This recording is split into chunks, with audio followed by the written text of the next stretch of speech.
Yo, yo, yo, how we doing? How we doing? Back again for 2024. It is the rising of the Dreamerverse. It's me, TD, here with my boy Yemi.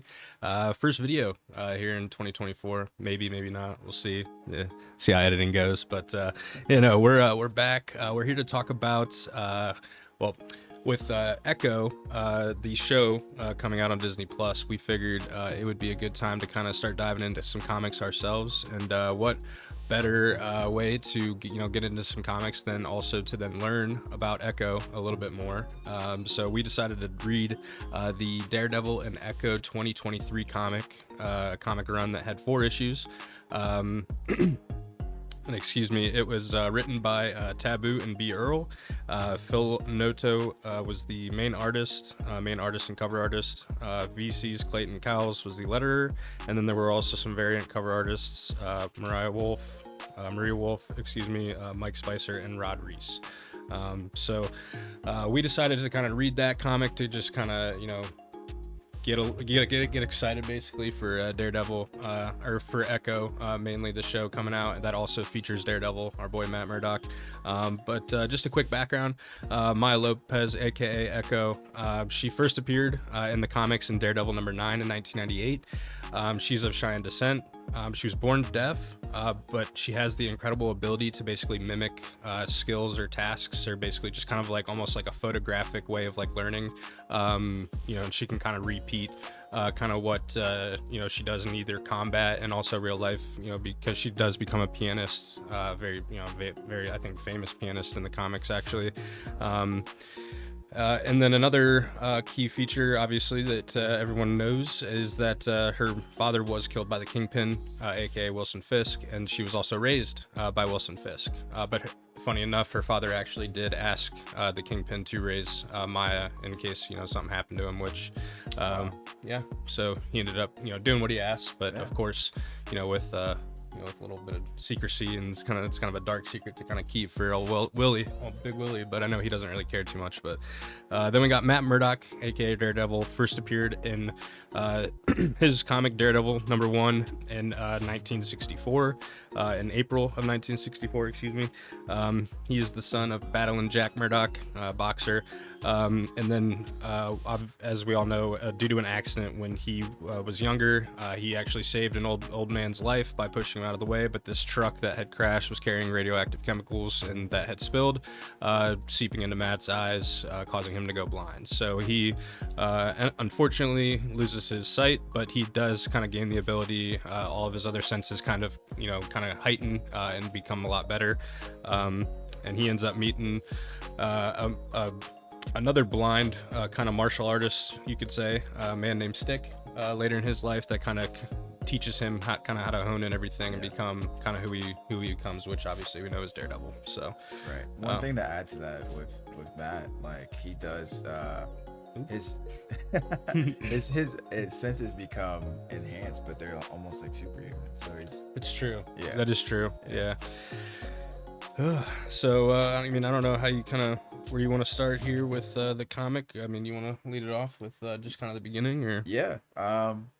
We start with ancestors of Matt Murdock, and we also find out eventually Maya Lopez, but we kind of see them interacting with one another.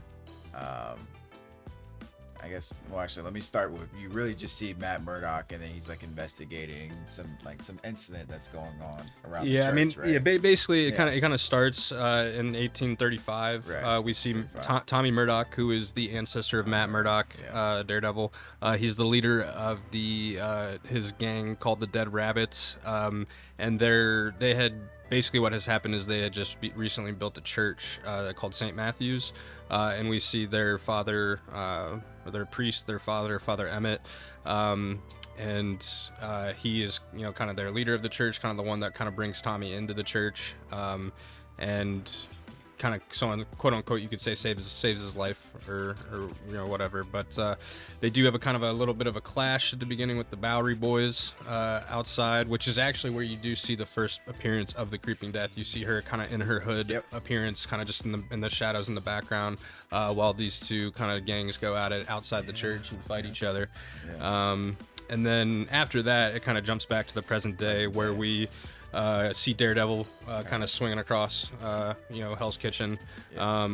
And Elektra. yeah, he is with Elektra, and what I did want to mention before we kind of get into that whole kind of, I guess, story, or kind of what they're what's going on with them, is they do mention the draft riots, the 1863 draft riots that Daredevil mentions were kind of like street wars, and they mentioned just kind of the comparisons that we get between the Tammany Hall gang and Boss Tweed, and the comparison to the mayor, who is in present day at this time, is Big Wilson Fisk, the Kingpin. So I just think that's kind of interesting that we kind of learned that kind of like right off the rip. You know what I mean? I also liked kudos to the writers. They're kind of like mentioned as far as they mentioned that incident, but they also mentioned like it's kind of things are kind of blinded in the way of people not really understanding that because they're gentrifying the city. Yep. But like Daredevil points out, he's like, I can kind of still smell the rottenness of Hell's Kitchen. Like, it still smells certain things.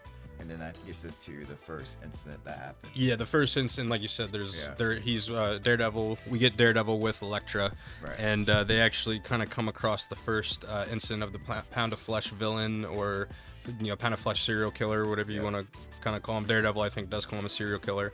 And there's a little kid that is there with his mom at the time, and basically there's a guy on the ground that we do later find out does know Echo, but we at this point in the comic we haven't seen Echo yet, but we do get the first look, like we said, look of the Pound of Flesh, serial killer, where there's this guy on the ground. It basically looks like his stomach's ripped out, and then there's this little kid there with his mom that kind of is witness to it. And that little kid is actually very key to the story because he kind of shows up later in the comic. His name's Leor, and he shows up later in the comic, which we'll obviously get into, but just remember that name. So, we kind of get that incident with it's Daredevil and Elektra, and then we kind of just flash right back to 1835, and we get the actual first, or not first, but I think they said it was the third or fourth incident back in 1835 when this happened. Is they have that Shawnee boy, they bring back basically this guy, his name's Shawnee Boy. They bring him back to Tommy Murdoch, who's at the church, and they show him that his stomach's basically been ripped out as well. A pound of flesh, essentially. That is kind of then when, like how you mentioned, the kind of meeting between the ancestors of Tommy and I'm not even gonna pronounce it. We're gonna call it Creeping Death. You can definitely try to pronounce it if you want to. I'm rolling with Creeping Death. That's after we kind of get introduced to the incident with Shawnee Boy. We also get introduced to Creeping Death. Kind of shows up to the church and knocks on the door and introduces herself to the Dead Rabbit Gang, who's down kind of in the church, trying to process kind of what's going on with Shawnee Boy and kind of figure out what to do. And essentially what I kind of gathered from that, it's kind of introduction is that she was just kind of like warning them essentially of just an ancient evil that is like about to approach. right And then it kind of pans back to the present, and it does, dude. It does a lot of like it's just, which is cool. I mean, it's kind of showing the parallels because we're like, it's interesting because it's like almost, I think the more you flip back and forth, the more you learn that it's almost as if this is kind of like the same incident as if what has happened in the past is now happening again in the present day or the future, you could say. But as you were saying. No, so Daredevil, they're investigating the crime and everything, and then Daredevil senses basically familiar presence. He tells Elektra to kind of help out the those that are involved in this current crime, and he's gonna go check out who he's basically smelling or sensing, because his keen sense of smell is basically like, I guess maybe in the sense of a dog, or like very superhuman. So it is, so he he realizes, like, he approaches and he realizes who it is, and it's actually Mario Lopez, Echo. We do get our first look at Echo, so which is pretty cool. And then there's a little shout out to as we learn more about her, and as we discuss her more, but she's part of the Avengers in this current incarnation of Echo. So you know, they have kind of they kind of reunite, they kind of discuss things, and then Daredevil basically shares that the person that he found was someone who was close to Echo. Yeah, the latest victim, Colin Barker, I believe his name was. Yeah. Yep. So, and then as I think as they're talking, right, is then when we get they kind of sense the girl with the heart, the little girl with the heart rhythm that's kind of staring at them across on the other rooftop. Right. And the one thing I did think that was also kind of cool is we do get a mention of it being kind of a Doctor Strange level weird. Oh yes. Yeah. So there's a kind of a little bit of a shout out to them. Yeah. I mean, her powers. But Echo does realize that you know, she is deaf. Right. And she does communicate with her to kind of let her know that she's, you know, gonna be okay. Right. I mean, she communicates to her after she basically like lets off her powers and destroys like buildings. Yeah, they have to kind of like stun her essentially. She has to like kinda, a siren power. Right. Yeah. So I'm curious if she. It's a good shout. If she's like a mutant or maybe she. No, I think she just because we learn later. Yeah. Don't get away. We learn later that I don't know if you're far enough yet in the comics, but I think I've read it through. I don't know if you've got it all the way through yet. But got it all the way through. Yeah. No, you'll learn later exactly what happens, how she's able to do what she's able to do. Gotcha. Yeah. Okay. So, but yeah, no, back again, we get another flashback basically right back after they kind of have that little interaction with the girl, back to 1835. And this is kind of when Creeping Death kind of really starts to tell Tommy Murdoch exactly what's going on here with this church and this, you know, ancient evil that is kind of approaching. And they say that essentially, you know, that she tells them that essentially the church is the key, and there's something that lies beneath it that is tainted, and nobody believes her at all. They're all kind of shouting at her and, you know, saying that they, you know, basically again, none of them believe her. And then Tommy even is kind of hesitant at first because they're the ones that built the church. So he was like, you know, I didn't notice anything, you know, when we first built it that would have, you know, threw me off for just kind of, you know, it being, you know, mysterious or something like that. But she does kind of convince them to go down into the basement or down below, you know, the first floor of the actual church to see kind of, you know, exactly what's going on. And essentially they're searching for the blind. Basically what's happening is like the blind one is what we learn is is the name of this being that is kind of trying to come back.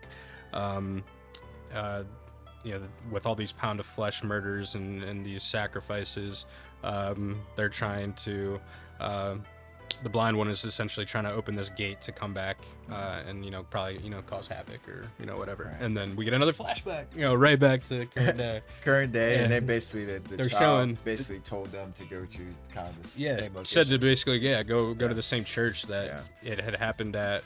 But I think in present day it's torn down, right? But it's still there. No, it's still there. They go. I think they go. Don't they? I believe they go. They go in the altar smash, right? Yep, the altar smash. And then they're wondering like what's going on here, and then, you know, it basically pans back to the past, right? Yep.